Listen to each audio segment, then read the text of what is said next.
Duties of the Sons of the People. First, let us know who is Andres Bonifacio E. de Castro.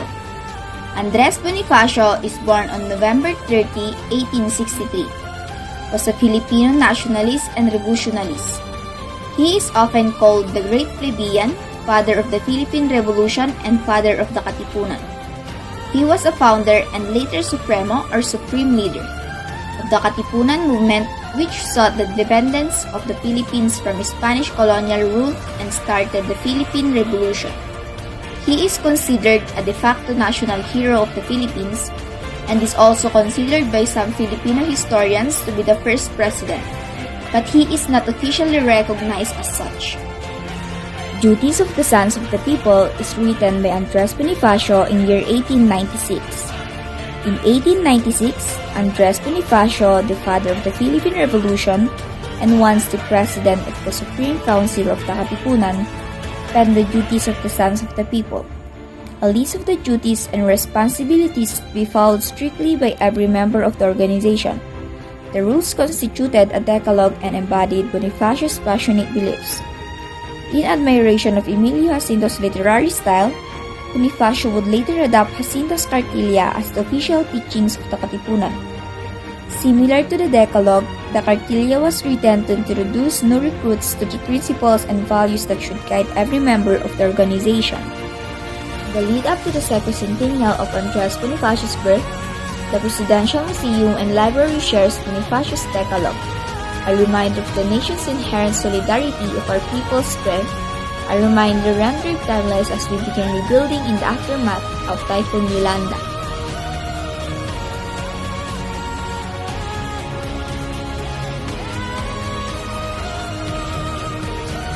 First duty: love God full-heartedly.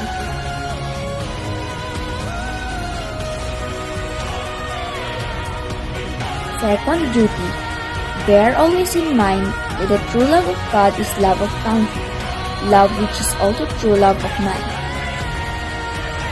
Third duty: bear always in mind that the true measure of honor and of charity is to die in defense of your country. Fourth duty: serenity, constancy, reason, and faith in whatever act of endeavor crowned with success every desire. Fifth duty: guard, as you would honor, the mandates and aims of the KKK. Sixth duty: it is incumbent on all that he who runs a serious risk in complying with his duties should be protected at the sacrifice of life and riches. Seventh duty: let the achievements of each, either in self-control or in compliance with duty, be an example to his fellow. Eighth duty: help to the limit of your endurance, share your wealth with the needy or unfortunate.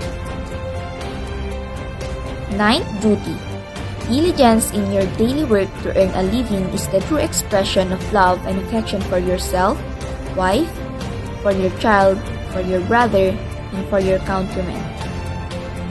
10th duty: believe in the chastisement of the perverse, and the treacherous, and in the rewards of all good work.